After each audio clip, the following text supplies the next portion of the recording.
이어서 버팔로 빌스와 뉴욕 저츠의 경기로 가보겠습니다. 뉴욕 저츠가 20대 17로 승리를 가져갔습니다. AFC 이스트 이제 라이벌 맞대결이었는데 사실 이제 제츠가 올 시즌 좋은 성적을 기록을 하고 있긴 합니다만 저는 빌스의 상대가 될 거라고는 사실 생각을 안 했었거든요. 특히나 이제 브리스톨 선수가 빠진 이후에 또 좀 안타까운 모습을 보여줬었던 제츠기도 했고 그런 걸 보면서 빌스에겐 안 되겠지라고 생각을 했었는데 이거 웬걸? 제츠가 승리를 가져갔습니다.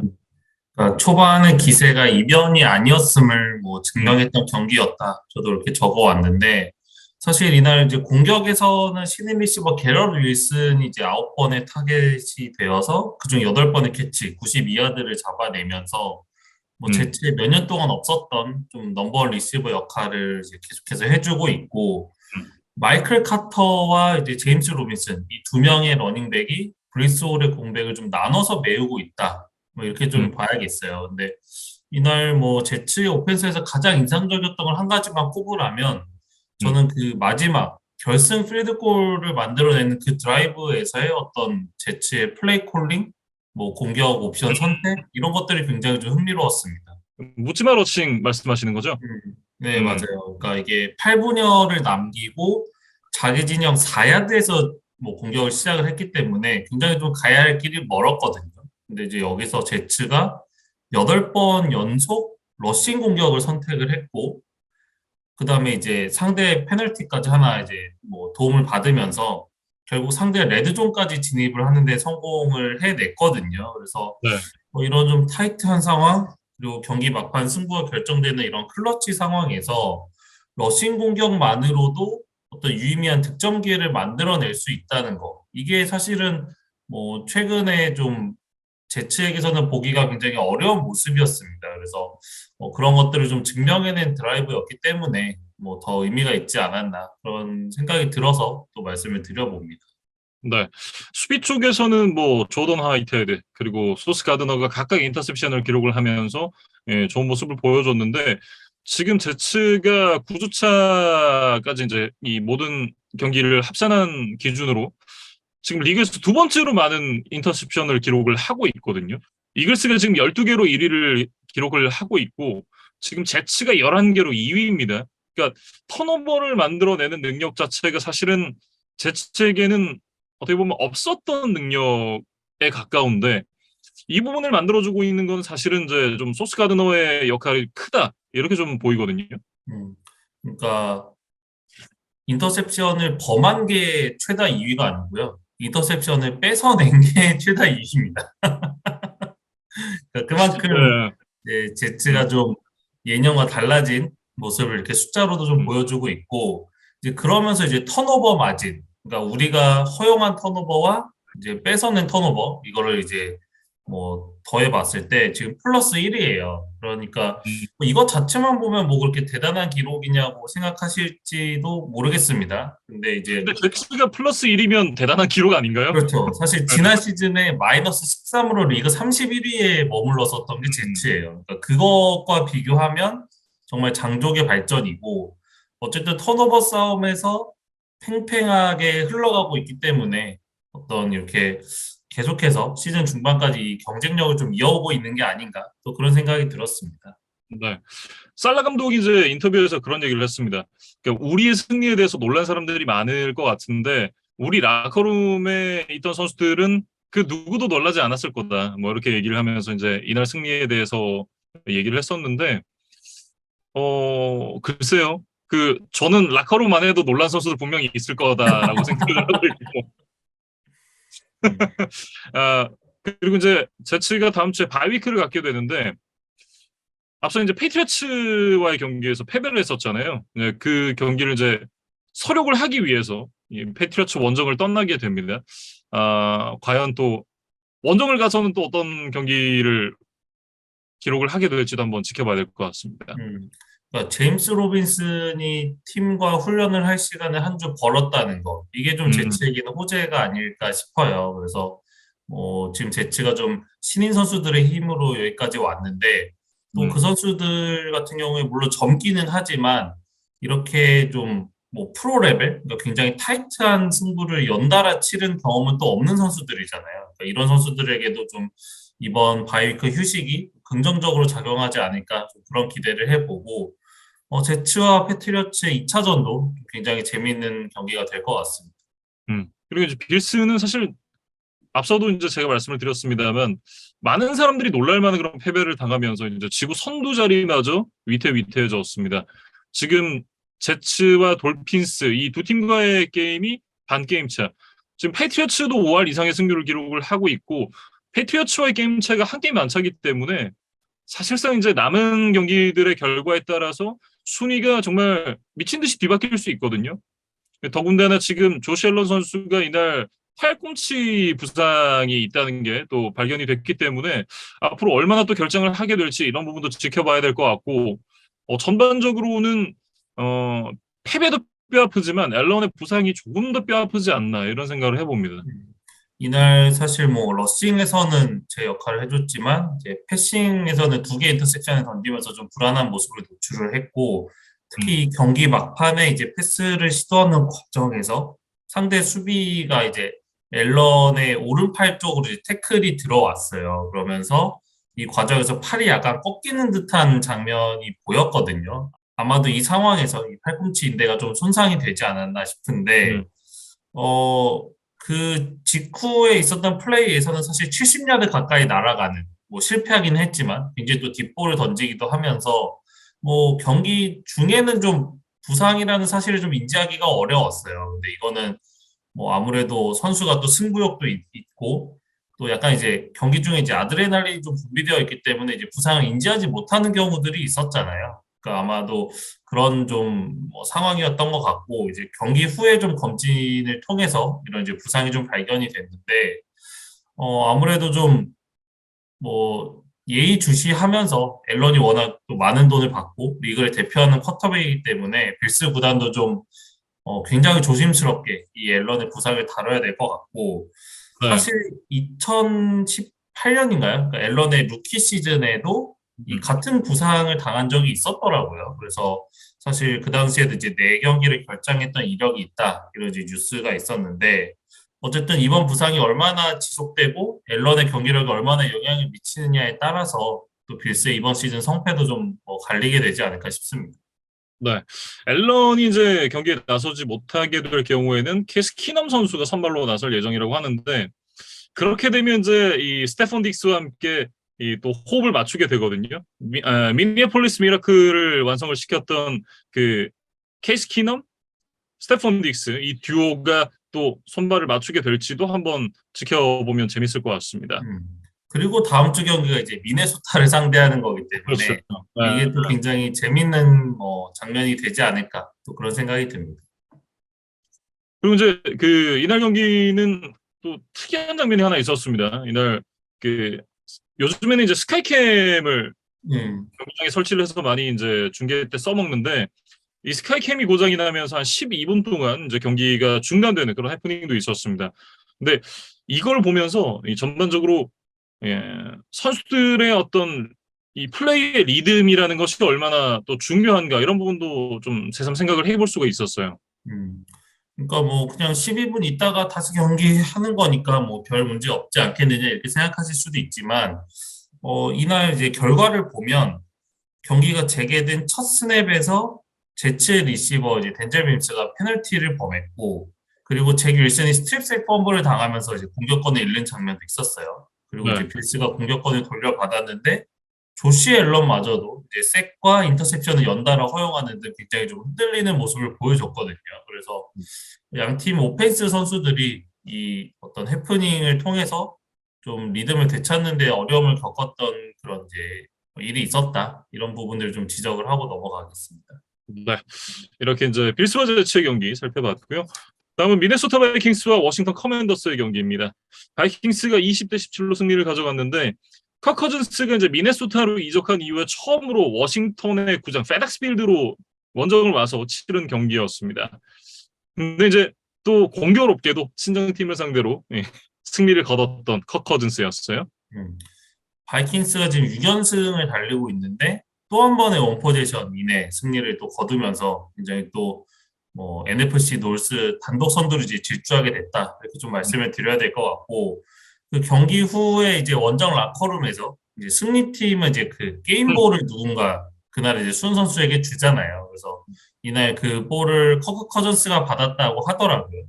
근데 아마도 뭐 경기력이 제일 좋았다기보다 이렇게 이제 친정팀을 방문했던 커크 커즌스를 좀 격려하기 위해서 이 공을 좀 줬던 것 같고 네. 커즌스도 좀 워싱턴 시절 생각이 났는지 그 자신의 유행어를 외치면서 뭐 승리의 기쁨을 만끽했다 이런 이제 음, 뉴스가 있었습니다. 네. You Like That을 또 한번 외쳤던 커크 음, 커즌스인데 사실 이제 이 헤어지는 과정이 그렇게 썩 매끄럽지가 않았잖아요. 그렇기 때문에 모르겠어요. 어떻게 보면 이제 추억 보정이 돼서 그때 좀 그 좋지 않았던 감정이 어느 정도 희석이 되긴 했겠지만 그래도 이제 이 영화 대사에 그런 대사가 있잖아요. 지읒 같았던 기억들은 이제 없어지는 게 아니거든요. 예, 그렇기 때문에 뭐 어쨌든 이 좋지 않은 그런 기억들을 한번 또 씻어낼 수 있는 기회가 됐던 것 같고 커즌스가 냉정하게 얘기하면 이제 이날 경기에서 뭐 경기력이 좋았다라고 얘기하기는 좀 어려울 것 같아요. 근데 어쨌든 이제 4쿼터 막판에 또 집중력을 보여주면서 팀을 승리로 이끌었던 부분 이런 부분은 또 칭찬을 해야 될 것 같습니다.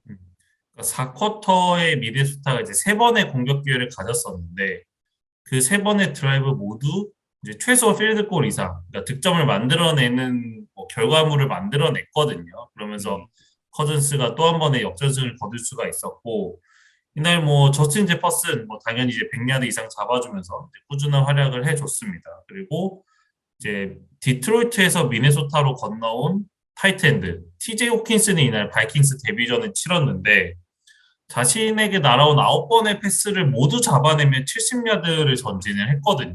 그래서 저희가 뭐 앞선 경기 리뷰 때도 말씀드렸지만 이런 이제 리시빙 옵션 선수가 시즌 중에 이적해서 곧바로 뭐 임팩트를 보여주기 쉽지 않다 이런 얘기를 드렸는데 TJ 호킨스는 뭐 마치 이 팀에서 오래 뛰었던 선수처럼 굉장히 뭐 좋은 모습을 100% 캐치 성공률을 보여주면서 앞으로의 활약을 더 기대케 하고 있습니다. 그리고 이제 수비 쪽에서는 이 해리슨 스미스가 인터셉션을 만들어내면서 동점 터치다운 드라이브 기회를 또 생산을 해냈고 이 다니엘 헌터 선수가 또 동점 상황에서 공격권을 가져오는 결정적인 색을 또 만들어내는 그런 수훈을 보여줬었는데 해리슨 스미스와 다니엘 헌터 옛날부터 이제 호흡을 맞춰왔었던 이 두 선수가 또 좋은 모습을 보여주면서 2017년 이후에 이제 5년 만에 이 바이킹스가 지구 우승에 가까워지고 있습니다. 음.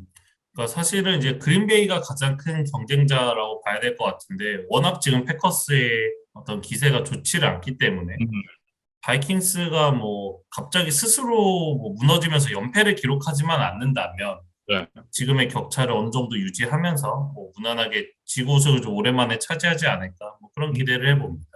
네. 지금 이제 말씀해 주셨던 패커스의 성적이 3승 6패이기 때문에 막판에 이제 모든 경기를 다 이겨야만 바이킹스가 좀 해볼 만한 그런 상황이거든요. 그 사실상은 바이킹스가 지금 지구 우승이 한 8분 능선 정도는 넘지 음, 않았겠느냐 그런 생각이 좀 들고요. 워싱턴 같은 경우에는 이제 앞서 나가고 있던 경기를 스스로 망치면서 경기를 내주고 말았습니다. 특히나 이제 테일러 하이니키 선수가 로건 토마스를 향해서 던졌던 패스가 인터셉션이 됐던 부분, 이 부분이 좀 가장 뼈아팠지 않나 그런 생각이 들거든요. 음. 그리고 사실 이날 이제 수비진은 굉장히 잘해줬어요. 태클 포로스를 13개, 음, 쿼터베이트 11개를 기록하는 등, 뭐 커즌스를 상대로 좀 압박을 넣는 데까지는 성공을 했는데, 앞서 이제 말씀해 주신 오펜스진의 턴오버도 있었지만, 이제 스페셜 팀에서 큰 사고를 쳤던 게 뭐 조금 더 뼈아프지 않았나 이런 생각이 듭니다. 그래서 사실 경기 종료 2분여를 남긴 이제 동점 상황에서 바이킹스가 이제 굉장히 가까운 거리에서 필드골 기회를 맞았었어요. 그렇기 음, 때문에 사실 이 필드골을 뭐 제어하는 거는 사실상 불가능했고 일단 이제 실점을 한 뒤에 그래도 시간과 뭐 타임아웃도 하나 남아 있었던 것으로 기억이 되는데 여전히 역전을 할 수 있고 뭐 그렇지 않더라도 혹은 동점으로 연장을 끌고 갈 수 있는 시간이 충분했습니다. 그렇기 때문에 일단은 뭐 불필요한 뭐 수비보다는 일단은 내줄 걸 내주고 그거를 어떻게 더 뒤집을 것인가에 대한 고민이 좀 필요했거든요. 근데 이제 여기서 스페셜 팀 선수가 이제 unnecessary roughness 페널티를 범하면서 이게 결국 퍼스트 다운이 갱신이 되고 말았습니다. 그래서 그렇죠. 바이킹스는 이제 뭐 차분하게 시간을 더 태우면서 살살 경기 종료 직전에 이 음. 비슷한 거에서 다시 한번 필드골 기회를 가졌거든요. 그러면서 뭐 워싱턴이 거의 뭐 헤일 메리를 던져볼 기회도 제대로 없이 그대로 이제 패할 수밖에 없었던 그런 좀 안타까운 이제 경기 막판 내용이었습니다. 네. 이 경기를 내주면서 이제 커맨더스가 3연승을 마감을 하게 됐습니다. 그리고 이제 더 큰 문제는 다음 주에 이글스 만나거든요. 네, 음, 이글스 원정을 또 떠나야 되기 때문에 워싱턴으로서는 상당히 좀 부담스러운 그런 입장에 놓이게 됐고, 그리고 이제 이날 이 경기 중에 심판과 관련된 또 재밌는 일이 하나 있었는데, 커티스 세뮤얼 선수가 이제 3쿼터 초반에 이 리시빙 터치다운을 기록하는 과정에서 심판과 이제 수비 선수가 부딪히는 그런 장면이 또 있었거든요. 그러면서 사실상 이제 이 커티스 세뮤얼이 터치다운을 기록하는 데는 이 심판의 지분이 한 0.5 정도는 된다. 뭐 이렇게 좀 얘기를 하고 싶은데, 어쨌든 이제 뭐 바이킹스가 승리를 거뒀으니까 이게 뭐 큰 문제가 되진 않겠습니다만, 심판의 동선이 그 당시에는 좀 바이킹스로서는 좀 많이 야속했을 것 같다. 뭐 그런 생각도 해봅니다. 물론 이제 심판이 고의로 그러지는 않았던 것 같아요. 근데 그럼에도 불구하고 좀 동선이 좋지를 않았고, 우리가 이제 가장 좋은 심판은 경기가 끝났을 때 누가 심판이었는지 모르는 거다. 뭐 이런 이야기를 이제 저희가 뭐 과정적으로 많이 하는데 네. 이날은 좀 뭐 기억에 남을 만한 심판이 됐기 때문에 결과적으로 이렇게 뭐 좋은 점수를 주기는 어렵습니다. 그래서 뭐 이번 주에 블락으로 선정을 해도 되지 않을까 싶을 정도로 뭐 좀 어떻게 보면 해프닝이었다. 이렇게 좀 음, 봐야겠죠. 네. 이렇게 바이킹스와 커맨더스의 경기 얘기를 해봤고요. 다음은 이제 LA 램스와 템파베이 버커니어스의 경기입니다. 16대 13 버커니어스가 승리를 가져갔습니다. 이 경기 이제 지난 시즌 그 NFC 디비저널 라운드의 리매치이기도 하고 올 시즌에 기대 이하의 상당히 실망스러운 성적을 기록하고 있는 두 팀 간의 맞대결이다. 저는 이렇게 좀 적어왔는데, 일단 이제 그 지난 시즌의 디비전 라운드에서의 맞대결이 정말 역대급이었잖아요. 30대 27로 램스가 승리를 거뒀었는데, 당시 이제 이 브레이디가 슈퍼볼 50일에서 만들었던 28대 3 역전승 이후에 27대 3에서 다시 한번 또 역전을 만들어낼 뻔했던 경기였고, 경기 내용만 놓고 보면 사실상 이제 뭐 NFC 챔피언십 경기였다. 뭐 이렇게 얘기를 해도 좀 지나치지 않을 것 같습니다. 그러니까 그렇게 지난 시즌에 좋은 모습을 보여줬던 두 팀이고 특히 램스는 이제 슈퍼볼까지 우승을 했던 이제 디펜딩 챔피언이기 때문에 이번 시즌에 좀 갑작스러운 추락이 조금 더 팬들의 의아함을 좀 자아내기도 하고 또 실망감을 주기도 하고 그러는 것 같습니다. 네. 사실 이제 시즌 시작 전에 그 포스트 시즌에서 이제 NFC 컨퍼런스 챔피언십에서 만날 두 팀을 꼽으라고 하면 저는 이 두 팀을 꼽았을 것 같거든요. 그러니까 아마 저뿐만 아니라 많은 분들도 그런 생각을 하셨을 것 같은데 지금 현재 두 팀이 모두 5할 승률을 밑돌고 있습니다. 근데 엄밀히 따져보면 두 팀의 입장은 조금 다르긴 하거든요. 그러니까 NFC 북부지구가 지금 시옥스가 선두를 질주하고 있고 그 다음이 이제 나이너스인데 5할 승률입니다. 그러니까 램스가 3위에 랭크가 되어 있는데 사실상 그러면서 지구 우승 가능성은 없다라고 봐도 무방해요. 포스트 시즌 진출 역시도 만만치가 않은 상황이고 반면에 이제 남부지구 같은 경우에는 템파베이가 지금 선두를 달리고 있습니다. 올 시즌에 이제 이 농어촌 지구가 되어가고 있는 NFC 남부지구고 그리고 벅스 같은 경우에는 그 드래프트 상위 라운드 픽을 대부분 갖고 있는데 반해서 램스는 지난 시즌 우승을 위해서 영혼까지 다 태웠거든요. 그러니까 상위권에 있는 드래프트 픽도 거의 없습니다. 그렇기 때문에 램스는 지금 무조건 좋은 성적을 내야 되는 반면에 템파베이도 좋은 성적을 내면 좋지만 반드시라는 단어가 붙지는 않거든요. 네, 그렇기 때문에 두 팀이 이제 기대 이하의 성적을 기록을 하고 있긴 합니다만 조금 더 쫓기는 쪽은 사실은 램스인데 이 경기를 또 내줬다는 부분이 램스에게는 더 뼈아프게 느껴진다. 이렇게 좀 정리를 할 수 있을 것 같아요. 그리고 일단 이제 톰 브래디 이야기를 해보면 어쨌든 이제 개인 SNS와 뭐 기사를 통해서 이제 어떤 가정사가 좀 정리됐음을 이제 알렸죠. 그래서 이제 이혼이 좀 확정이 됐고, 그 이후에 치렀던 첫 경기였는데, 뭐 결과적으로는 이제 승리를 가져갔다. 이렇게 좀 이야기를 해야겠습니다. 네. 뭐 경기력 자체는 좋았다라고 얘기를 하기에는 좀 어려울 것 같아요. 근데 결국 이제 경기 막판에 이 역전 터치다운을 만들어내면서 팀을 승리로 이끌었던 부분, 그 부분은 아직까지 살아있다. 이런 생각이 좀 들었고, 파이널 드라이브에서 그 상황을 다시 한번 보면 60야드를 전진해야 되는데 타임아웃이 하나도 없었고 남은 시간이 44초였거든요. 그런 이제 악조건 속에서도 이 클래식 브래디 같은 그런 모습을 또 보여주면서 통산 55번째 이 게임 위닝 드라이브를 만들어냈습니다. 그리고 이날 이제 브레이디가 승리만큼이나 기쁠 만한 또 대기록을 하나 세웠는데, 음. NFL 역대 최초로 이제 10만 패싱 야드를 달성하는 어마어마한 위협을 달성을 했습니다. 네, 이게 이제 포스트 시즌 합산 기록입니다. 그러니까 총 374경기가 걸렸고요. 그 포스트 시즌에 브레이디만큼 나갔던 선수도 없고 앞으로 나갈 선수도 전 많지 않다라고 생각을 하거든요. 그러니까 이 기록은 사실상 안 깨질 가능성이 좀 굉장히 높다라는 생각이 들고, 정규 시즌을 한번 봐야 되는데 정규 시즌 기록도 지금 8만 7천 야드입니다. 이 압도적인 일이고, 지금 정규 시즌 기준으로는 현역 중에는 멜라이언이 6만 1,743야드, 그리고 로저스가 5만 7천대, 스태포드가 5만 1,000대 정도거든요. 사실상 앞으로 한 10몇 년 동안은 절대 안 깨질 기록이다. 뭐 이렇게 좀 보여지고, 언젠가 깰 수 있는 선수들을 좀 생각을 해보면 지금 이제 젊은 선수들 중에 페이스가 좋은 선수들, 패트릭 마홈스, 그리고 조시 알런, 조 버로우, 그리고 이제 저스틴 허버트, 요 네 명의 선수 정도가 건강하게 다치지 않고 앞으로 한 15년에서 20년 정도를 뛰면 그때쯤에 한번 좀 비교를 해볼 수 있지 않을까. 뭐 그 정도로 얘기를 할 수 있는 것 같고, 지금 이제 이 선수들이 뭐 브레이디만큼의 업적을 세울 것이다라기보다 브레이디가 뛰었던 시즌이 대부분 16경기 시즌이었잖아요. 근데 이제 17경기로 한 시즌에 경기 숫자가 늘어났으니까 이 선수들이 16년을 뛰게 되면 한 시즌을 더 뛰게 되는 셈이거든요. 그러니까 이제 이 선수들이 건강하게 오래 뛴다고 하면 결국에는 좀 깨질 수도 있는 기록이다라고 보여지고, 뭐 그렇다고 하더라도 앞서 얘기했던 4명의 쿼터백들 제외하면 현역으로 뛰는 다른 선수들은 저는 가능성도 안 보인다. 뭐 이렇게 좀 얘기를 하고 싶습니다.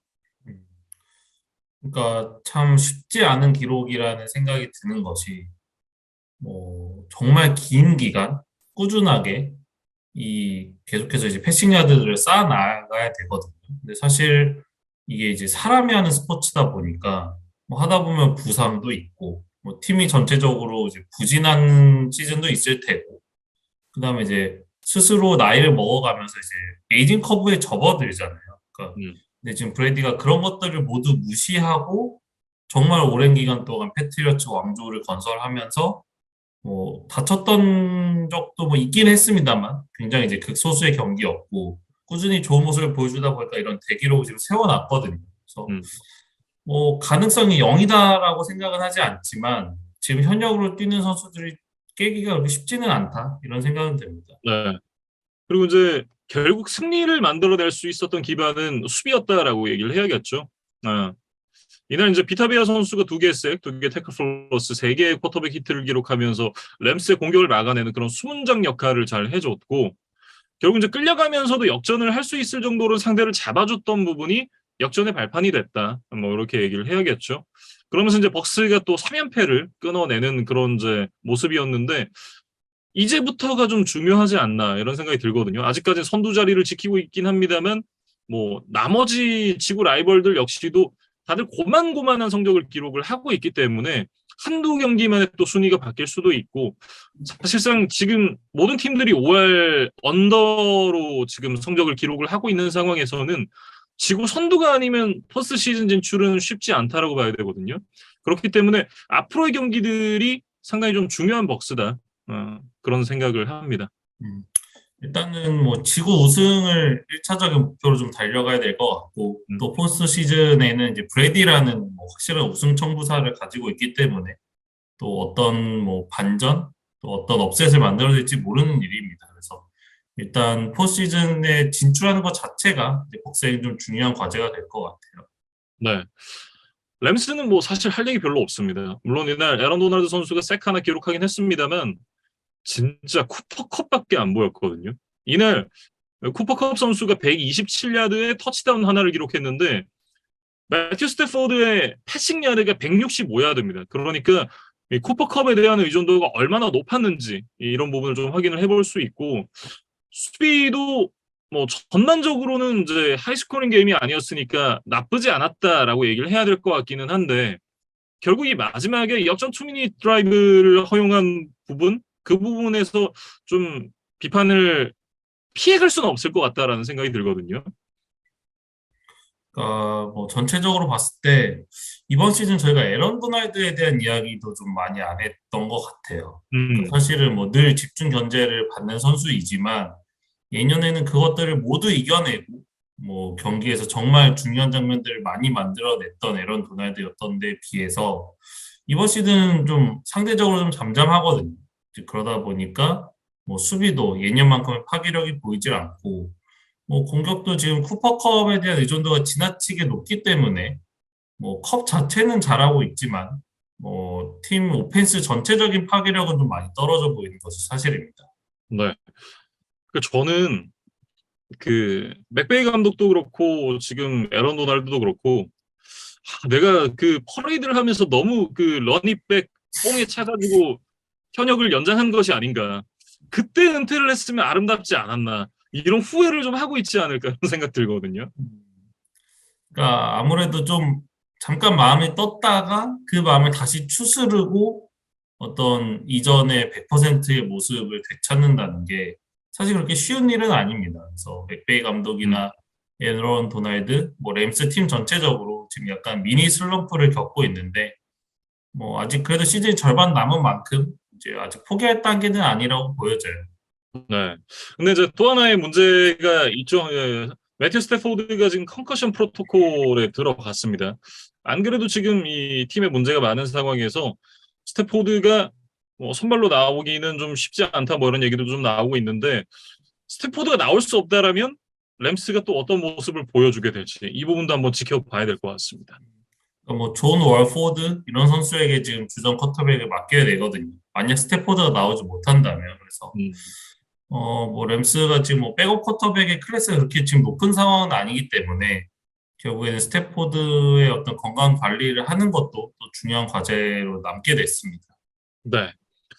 이렇게 이제 램스와 벅스의 경기 살펴봤고요. 다음은 이제 시애틀 시옥스와 애리조나 카디널스의 경기입니다. 시애틀이 31대 21 승리를 가져갔는데 지노 스미스가 올 시즌 보여주는 모습은 굉장히 좀 인상적인 것 같아요. 다시 한번 또 위기 상황에서 바운스백하는 모습을 보여주면서 뭐 플루크 시즌일지 아닐지 모르겠지만 현재까지의 어떤 퍼포먼스들이 그냥 플루크는 아니다라는 느낌을 좀 주거든요. 사실 이날 이제 3쿼터에 픽식스를 허용을 하면서 잠시 역전을 허용하는 장면들이 있었어요. 분명히 흔들릴 만한 뭐 이벤트가 발생을 했음에도 불구하고 그 이후에 이제 경기 종료 때까지 가졌던 세 번의 드라이브를 모두 터치다운으로 완성을 해냈거든요. 네. 그러면서 뭐 승리까지 얻어냈던 디노 스미스였는데 그 세 번의 드라이브 모두 75야드, 81야드, 85야드 전진을 만들어냈으니까 음, 물론 뭐 케니스 워커의 도움을 받아가면서 이제 패싱과 러싱을 섞어서 이제 만들어낸 점수들이지만 이런 좀 굉장히 긴 거리를 나아가야 하는 상황에서도 지노 스미스가 뭐 완벽한 경기 운영으로 이제 애리조나를 격파하는 데 좀 앞장섰던 그런 경기였습니다. 네. 어, 이날 이제 케니스 워커 선수가 터치다운 두 개를 기록을 했는데 그러면서 지금 이 휴스턴의 데이미언 피어스와 함께 가장 이제 이 오펜시브 루키 오브 더 이어 경쟁에서 앞서 나가고 있는 그런 상황이거든요. 음, 케니스 워커 같은 경우는 지금 좀 약팀으로 분류됐던 시애틀을 좀 캐리한다는 이미지까지 지금 구축을 해놨기 음, 때문에 뭐 이대로만 간다면 조금 더 수상에는 유리하지 않을까 뭐 그런 생각이 좀 듭니다. 네. 그리고 이제 이날 뭐 DK 메카프, 타일러 로켓도 각각 터치다운 하나씩을 기록을 해줬고 카디널스는 이번 경기에서도 좀 스스로 무너지는 그런 모습을 보여줬습니다. 그러니까 이날 페널티가 12개 나왔거든요. 그러면서 이제 많은 야드를 또 내줬고 칼러 머리가 펌블을 허용하면서 턴오버가 나왔고 뭐 또 스텝 미스 이런 부분들이 연달아 나오고 있는데 특히나 이제 센터가 스냅을 하는 상황에서 뭐 칼러 머리 키를 넘긴다든지 이런 상황들이 올 시즌 계속해서 나오고 있기 때문에 센터에 대한 어떤 교체, 뭐 쿼터백으로 교체를 할 수는 없으니까 센터 교체도 좀 이 카디널스가 진지하게 고민을 해봐야 되지 않나 그런 생각도 좀 듭니다. 그러니까 좀 전체적으로 어수선한 시즌이에요. 특히 오펜스 쪽에서. 그러다 음, 보니까 뭐 카일러 머리도 뭐 작년 시즌 전반기에 보여줬던 그런 파괴력이 되살아나지 못하고 있다. 좀 정리를 해야 될 것 같고 뭐 결국에는 이제 오펜스의 어떤 플레이 콜링이나 뭔가 스킴 이런 거에 대한 비판이 계속해서 나오고 있기 때문에 뭐 콜츠에서 해임된 이제 프랭크 라이크를 오펜시브 코디네이터로 영입하는 것이 어떠냐 뭐 이런 주장까지도 나오고 있더라고요. 그래서 그만큼 지금 킹스버리 감독이 뭔가 꿈꿨던 어떤 에어레이드 시스템이 잘 작동하지 않고 있다는 증거가 아닐까 그렇게 저는 좀 음, 받아들였습니다. 네. 그런 부분에 대한 고집을 이제 좀 내려놓을 때도 됐죠. 예. 사실 이제 킹스베리 감독이 부임한 이후에 이 에어레이드 시스템으로 큰 재미를 봤다는 생각은 잘 안 들거든요. 네, 그렇기 때문에 어, 뭐 본인이 직접 그걸 할 수 없다면 뭐 오펜시브 코디네이터를 새로 데려오는 것도 좀 나쁘지 않다라는 생각이 들고 어쨌든 이제 이 시애틀이 애리조나와 이제 올 시즌 두 번째 맞대결까지 끝이 났습니다. 그러니까 두 번의 맞대결에서 모두 이제 시애틀이 승리를 가져갔는데 그러면서 이제 지금 4연승을 질주하고 있습니다. 그러면서 NFC 웨스트 선두 자리를 더욱더 공고히 하고 있고 음, 다음 주에 이제 템파베이와 시애틀의 역사적인 첫 독일 인터내셔널 게임이 벌어집니다.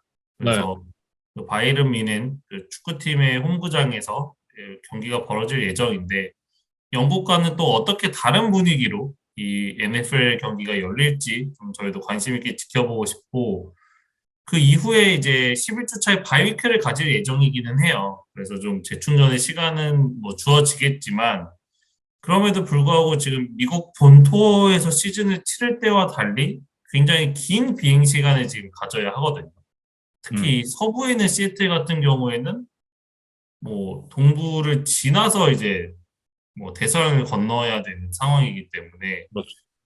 그 동부에 있는 템파베이보다는 훨씬 더 많은 비행 시간이 소요될 것으로 예상이 됩니다. 그래서 어떤 그런 부담 그리고 잘 나가고 있는 팀의 어떤 루틴이 깨질 수 있다는 점 이런 음, 부분들을 좀 시애틀이 잘 염두에 두고 어떤 선수단 관리를 해야 될 것 같아요. 네.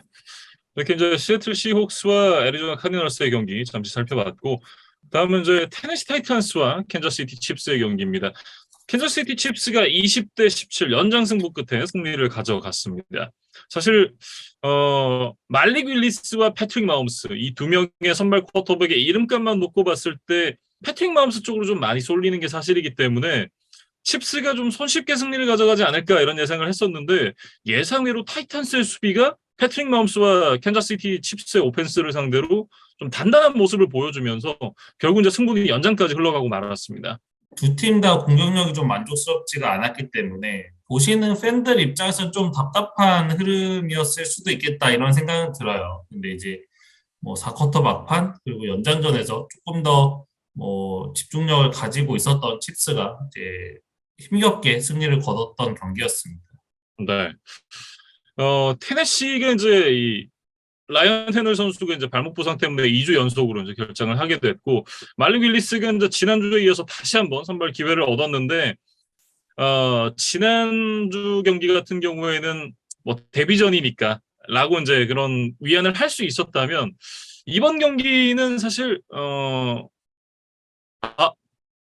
잘못 뽑았다 내지는 얘는 쉽지 않겠다. 약간 요런 생각을 하게 만드는 그런 경기력이었거든요. 지난주에 이제 55 패싱 야드 한 개 인터셉션만을 기록했던 윌리스였는데 이날은 뭐 패싱 야드도 80야드밖에 되질 않았고 패스 성공률 자체가 지금 30%대 초반이었거든요. 그러니까 뭐 정상적인 뭐 게임 운영 자체가 잘 되지 않았다 이렇게 좀 봐야 될 것 같고 뭐 경기를 쭉 살펴보면 이제 뒤쪽으로 이제 스텝을 밟으면서도 안정적으로 이제 중장거리 패스를 성공시킨 장면도 있었어요. 그러니까 그 한 장면만 보면 이 선수가 정말 어떤 어깨의 힘이나 이런 것들을 분명히 가지고 있는 선수라는 건 보여집니다. 네, 그런 네. 부분들은 충분히 알 수 있었는데 이것이 이제 결국 하이라이트 필름에 불과하다는 거죠. 그러니까 경기 내내 안정적인 뭐 패싱 연결, 뭐 야드 전진 이런 것들을 지금 만들어줄 수 있는 역량을 갖추지 못한 것으로 보이기 때문에 이 치열한 NFL 리그에서 어떤 주전 쿼터백으로 당장 살아남기에는 좀 많이 부족함이 있었다. 그러니까 왜 이 선수가 뭐 당초에 1라운드 픽 이야기도 있었지만 결국 음. 3라운드로 밀렸는지를 좀 알 수 있었던 경기가 아니었나 싶습니다. 네. 이날 뭐 데릭 헨리 선수는 본인의 역할은 충분히 했다라고 좀 보여집니다. 왜냐하면 이날 115야드에 2개 터치다운을 기록을 했기 때문에. 근데 사실 이제 이게 대부분의 스탯이 전반전에 몰빵이 돼 있고 후반전에는 데릭 헨리 역시도 많은 야드를 전진을 하지 못했거든요. 그리고 이게 데릭 헨리뿐만이 아니라 이날 이제 테네시의 후반 그리고 연장 이 스탯을 보면 8번의 드라이브가 있었는데 팀 전체 전진 야드가 7야드입니다.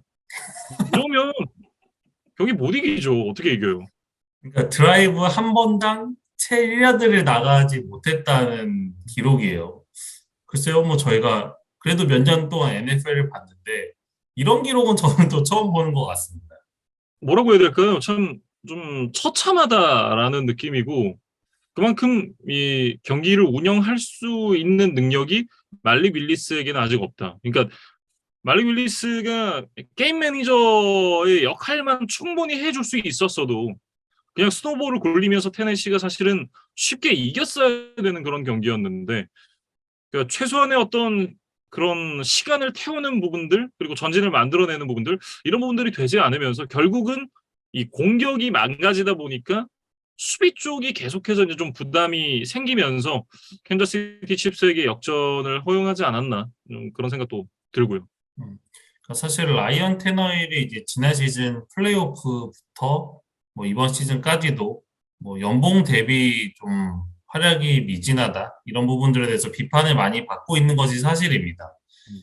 근데 이제 물론 그 연봉의 효율성 대비해서는 테너힐에 좀 문제가 많다는 것도 맞지만 당장 경기력만 놓고 보면 여전히 테너힐이 있었을 때가 그래도 게임이 정상적으로 굴러가는구나 음. 라는 생각을 좀 많이들 하셨을 것 같아요. 그래서 네. 일단 몸 상태가 점점 좋아지고 있다고는 하는데 뭐 다음 주 브론코스와의 경기에 나설지는 뭐 미지수다. 이 정도로 지금 뉴스들이 나오고 있거든요. 그래서 네. 네. 덴버도 물론 지금 뭐 기대치만큼의 성적은 아니지만 덴버와의 경기를 좀 수월하게 넘어가려면 그래도 라이언 테너힐이 좋은 컨디션으로 선발 출전을 하는 것이 테네시에게는 좀 가장 중요한 과제가 아닌가 싶습니다. 네. 그리고 이제 이 칩스 같은 경우에는 마홈스가 이날 드디어 68번의 패스를 시도를 했습니다. 그러면서 이제 446 패싱 야드를 기록을 했고 터치다운 하나, 인터셉션 하나를 기록을 했는데 이는 이제 뭐 패싱 야드도 패싱 야드지만 러싱 야드에서도 가장 많은 이 야드를 기록했던 게 패트릭 마홈스였거든요. 나머지 선수들은 이 터치에 비해서 사실 이 10야드도 전진을 하지 못하는 그런 모습을 보여줬기 때문에 사실상 패트릭 마홈스가 이날 경기를 혼자서 좀 할 수밖에 없었던 뭐 그런 상황이었고 94년에 그 드리블레소가 70번의 패스 그리고 2000년에 비니 테스타베르데가 69번의 패스 시도를 했던 게 1, 2위 기록이었는데 이 두 기록에 이어서 이제 패트릭 마홈스가 역대 3위 최다 패스 시도 기록을 세우게 되었습니다. 그러니까 뭐 러싱과 패싱의 밸런스가 많이 깨진 뭐 상황에서 나오는 뭐 약간은 이제 독특한 기록이기 때문에 뭐 팀 전체적으로 봤을 때 그렇게 뭐 축하할 만한 일은 아니다라는 생각은 들어요. 그래서 마홈스도 이제 경기 후 인터뷰를 통해서 뭐 이렇게 패스를 많이 시도했는데 어땠냐라는 이제 질문을 받았는데 뭐 일단은 이제 본인은 뭐 게임 중에는 내가 그렇게 많이 던졌는지는 몰랐다. 뭐 이렇게 이제 이야기를 했고 그 텍사스텍 대학 시절에도 워낙 뭐 패싱 게임의 비중이 높은 뭐 스팀에서 뛰었거든요. 그러다 보니까 뭐 대학 시절에 좀 많이 해봐서 크게 문제가 되지는 않았다. 이렇게 좀 소회를 밝혔던 패트릭 마홈스였습니다. 네. 그리고 이제 이날 경기가 연장까지 이어졌던 부분에는 역시나 이 해리슨 버커의 지분이 상당하다라는 생각이 드는데 엑스트라 포인트 그리고 이제 47야드짜리 필드골을 놓치지 않았더라면 사실은 칩스가 좀 더 손쉽게 이길 이제 그런 경기이기도 했었거든요. 그러니까 올 시즌 이제 이 부상으로 인해서 좀 이탈이 있었는데 확실히 안정감이 예전 같지는 않습니다. 그러니까 사실 칩스의 홈구장이 날씨가 굉장히 좀 안 좋은 편이기 때문에 좀 그런 바람이나 이런 거에 영향을 많이 받는 키커 입장에서는 굉장히 좀 뭐 터프한 환경이기는 해요. 근데 이제 그런 것들을 이 해리슨 버커가 단연간 굉장히 안정적으로 이제 그런 문제들을 많이 해결을 해줬었는데 이번 시즌은 다소 좀 흔들린다는 생각이 듭니다. 그래서 뭐 정규 리그에는 뭐 칩스가 워낙 강력하기 때문에 크게 문제가 되지 않겠지만 이제 포스트 시즌에서 강팀들을 상대로 뭐 차례로 이겨가면서 슈퍼볼 우승까지 차지하려면 어쨌든 이 키커의 역할도 굉장히 크거든요. 그래서 버커가 적어도 이제 포스트 시즌에는 좀 100%의 몸과 마음 상태가 돼야 되지 않을까 그런 생각이 듭니다. 네. 그리고 이제 이날 이 캐드리어스 토니 선수가 칩스 유니폼을 입고 데뷔전을 치렀습니다. 이날 이제 9번의 스냅에만 투입이 됐었는데 뭐 많은 성적은 아닙니다. 뭐 2번의 캐치 그리고 이제 12야드 전진. 뭐 스탯상으로 보면 이제 좀 작고 귀여운 스탯이긴 합니다만 어쨌든 제한된 기회 속에서 이 선수가 뭐 자신이 또 보여줄 수 있는 것들은 보여줬던 그런 모습이었고 앞으로 이제 기회가 더 많아지게 됐을 때 이 선수가 어떤 모습을 보여줄지도 한번 뭐 기대가 되는 그런 부분인 것 같고요. 이날 칩스가 어느 정도 토니를 좀 테스트해 본 게 아닌가? 뭐 많은 스냅에 투입하진 않았지만 그래도 이제 최대한 기회를 봐서 공을 던져주는 모습이었는데 일단은 뭐 적은 기회였지만 그것들을 다 잡아내면서 뭐 가능성은 보여줬어요. 그래서 향후에 어떤 스냅의 비중, 그다음에 타겟이 더 많이 될 텐데 이랬을 때도 뭐 드래프트 당시에 받았던 기대치만큼을 해줄 수 있느냐 이런 부분들을 좀 지켜보겠습니다. 네. 이렇게 이제 테네시 타이탄스와 캔자스시티 칩스의 경기 살펴봤고요. 다음은 볼티모어 레이븐스와 뉴올리언스 세인츠의 경기입니다. 27대 13 레이븐스가 승리를 가져갔는데 뭐 이길 팀이 이겼다 이렇게 얘기를 해야겠죠.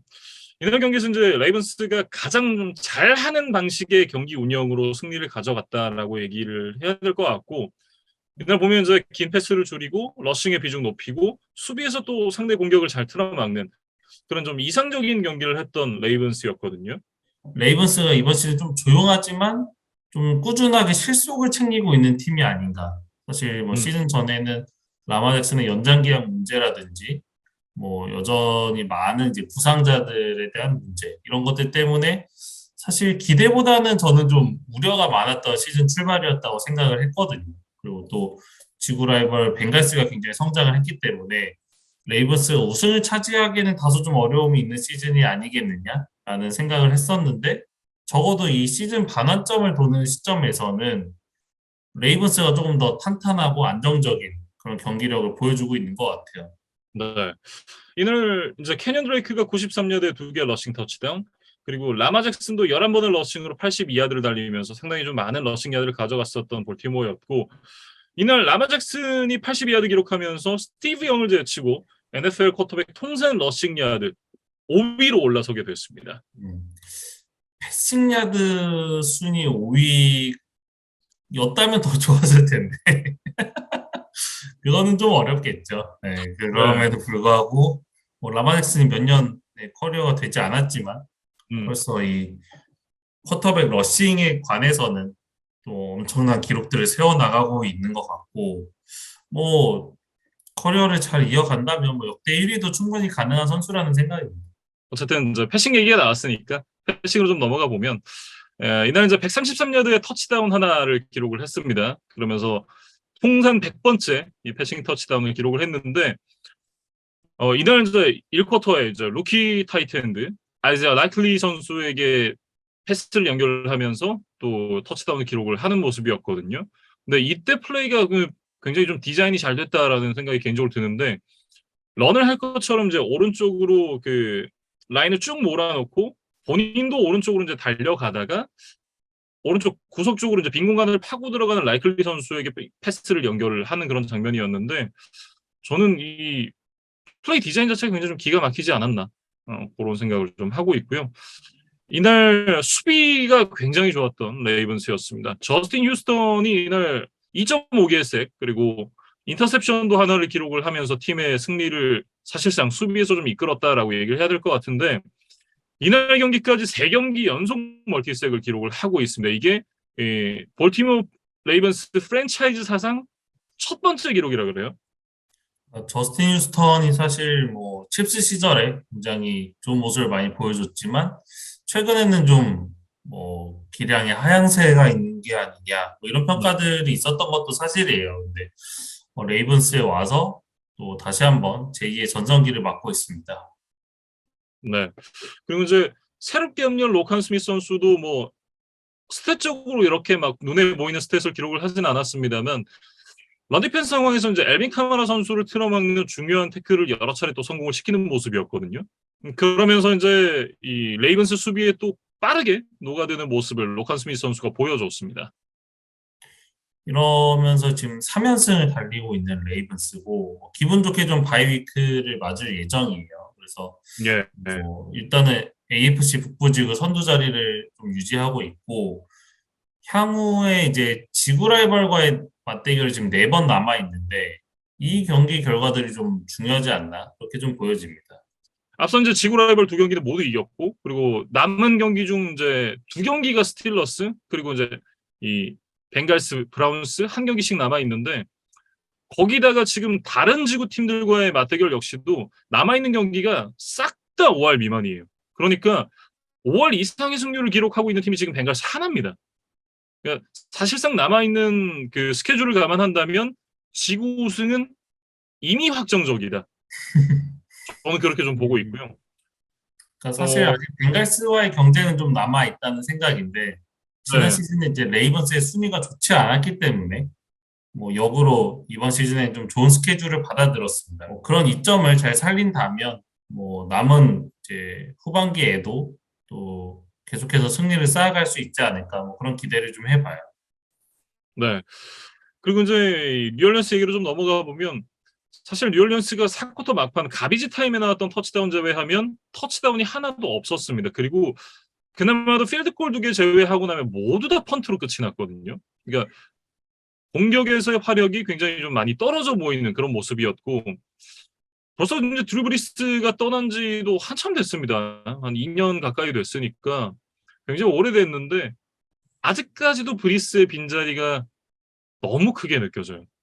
그러니까 뭐 제이미스 윈스턴, 테이서 밀, 앤디 달튼 뭐 이런 선수들이 좀 뭐 번갈아 가면서 이제 브리스의 공백을 메우기 위한 노력을 하고는 있는데 뭐 누구나 그렇게 좀 뭐 만족스러운 활약은 아닙니다. 그래서 이 선수들 모두 뭐 아주 장기적인 대안이 될 것 같지는 않다는 생각이 들고 뭐 그렇다면 좀 드루 브리스처럼 팀의 오랜 기간 프랜차이즈 쿼터백으로 남아줄 수 있는 선수를 뭐 외부 영입을 하든 드래프트를 하든 뭐 좀 찾아보는 게 어떨까 이런 생각이 좀 들어요.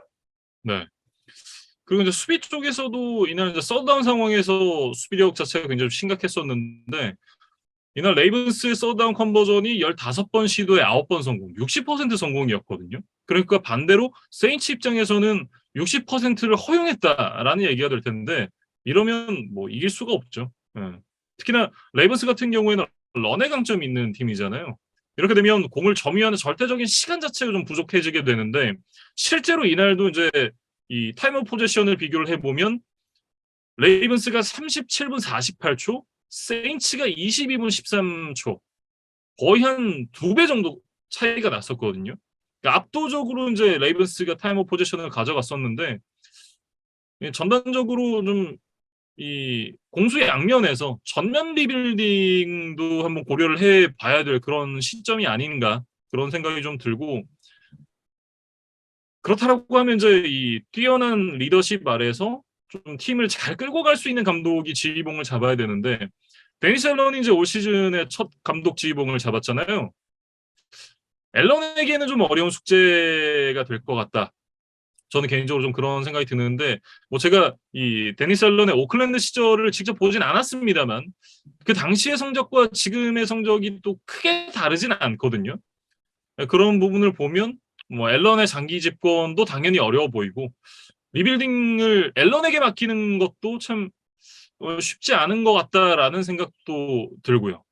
그러니까 뭐 결국에는 이제 선수단을 꾸리고 유지하는 데 있어서 가장 중요한 두 가지 요소가 좀 뭐 세인츠의 혀를 좀 막고 있다 이런 생각이 드는데 일단은 프랜차이즈 쿼터백이 떠난 자리를 지금 메우지 못하고 있고 또 전체적인 선수단의 셀러리 캡 운용에서도 좀 이미 과거에 좀 누적되어 있던 문제들이 계속해서 자신들의 발목을 좀 잡고 있는 그런 모양새거든요. 그러다 네, 보니까 또 좋은 선수들을 지키지 못하고 이런 이제 사례들이 좀 많았는데, 아무래도 좀 당분간은 이런 뭐 고통을 감내하는 기간이 필요하지 않을까? 뭐 누군가 정말 영웅이 탄생하지 않는다면 네. 세인츠가 이제 근래에 보여줬던 강팀의 이미지를 당분간은 좀 되찾기가 쉽지는 않겠다 그런 생각이 음, 듭니다. 이렇게 볼티모어 레이번스와 뉴올리언스 세인츠의 경기까지 이제 이번 주에 펼쳐졌던 경기들 모두 좀 살펴봤고 이제 이 앞서도 말씀드렸던 이제 독일에서 펼쳐지는 인터내셔널 게임 이번 주 일요일이죠. 일요일 11시 30분부터 이제 함께 하실 수가 있는데 저는 알리안츠 아레나에서 이 풋볼 경기가 아닌 아메리칸 풋볼 경기가 펼쳐진다라는 게 굉장히 좀 흥미롭거든요. 예, 또 어떤 경기가 펼쳐지게 될지도 벌써부터 궁금합니다. 음.